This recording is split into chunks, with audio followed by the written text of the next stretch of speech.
Hola, bos días, como se chama? Ola, bos días, chámame Nieves. Onde vive?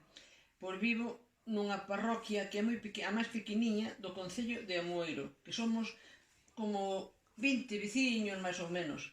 Moi poquinha xente, a pesar de que está cerca de Ourense. Coñeces algunha lenda desta parroquia? Bueno, algunha das que me contaron os meus antepasados, si a coñezo. Como cales? Bueno, pois a que lembro con máis cando era eu nena era unha que se chamaba O burro do tío Regaña.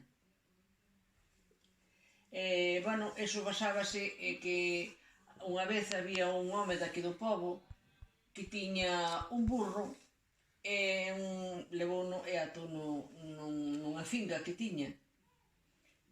E claro, o burro pois paseu arredor e foi despaciño, pero claro, chegou un momento que o pasto que había acabouse, entonces ele, como tiña fame, empezou tirando, e rompeu a corda.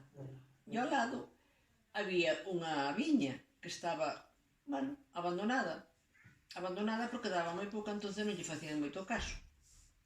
E claro, o burro, como non tiña outra cousa que pastar, que pois empezou a comer nas vides. Comeu hasta que se cansou e claro, deixou case toda a finca, toda podada. Entón, claro, cando chegou o dono e viu aquele desastre, dixo, ai, o que fixeches, burro, e hasta lle dio un palistrocazo. Pero resulta que despois ainda veu o dono da finca e ainda lle rifou por riba, porque lle derramou a finca das cepas. Resulta que foi pasando o tempo, cando empezou o tempo de renovaren as cepas, empezaron a renovar, e cada vez colleron máis forza, e resulta que ese ano aquelas cepas, aquelas vides, diron máis viño que nunca diran. Entonces, por aí dicen que comezou o que é hoxe a poda das viñas. Coa poda empezou facéndoa un burro. Eu teño escoitado que hai unha lenda no Formigueiro, que é outra parroquia daqui de Moiro. Podías contala? Se a Vamos a ver, coñeces. o Formigueiro é un pobo moi pequerechiño que é doutra parroquia daqui da Moeiro que se chama Trasalgo. En ese pobo tamén hai moi poquinhos veciños, pode haber como 5 ou 6 veciños. E hai unha capela, a capela da Candelaria, e hai o que dicen que houve un castelo, fai moitos anos, un castelo, que era dos mouros. E entón os mouros dicían que fixeron un túnel e que por ese túnel que iban dar a unha mina, e nesa mina que había ouro debaixo do castelo. Claro, o que pasa son lendas que fai moitos anos que non sabemos certo se foi ou non foi verdade, claro.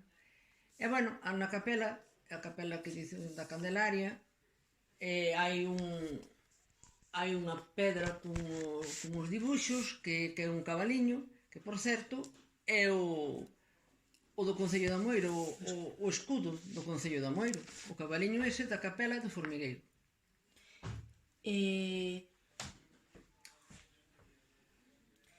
Crees que estas lendas seguen sendo coñecidas polos xovenes destas aldeas?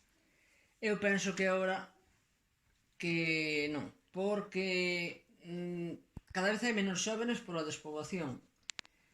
E os xóvenes hoxe coa tecnoloxía que teñen non se paran a falar como facíamos antes, que nos contaban os avós, os tíos, os veciños, arredor dunha lareira,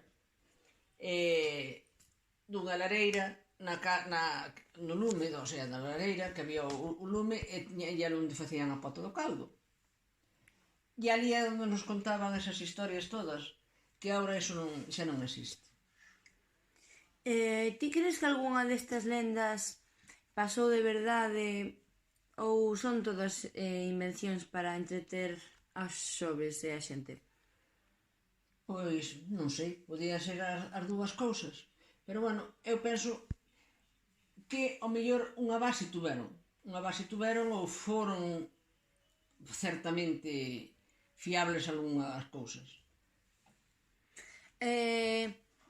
Bueno, boas tardes, Neves, moitas grazas polo seu tempo e adeus. De nada, ala, chao.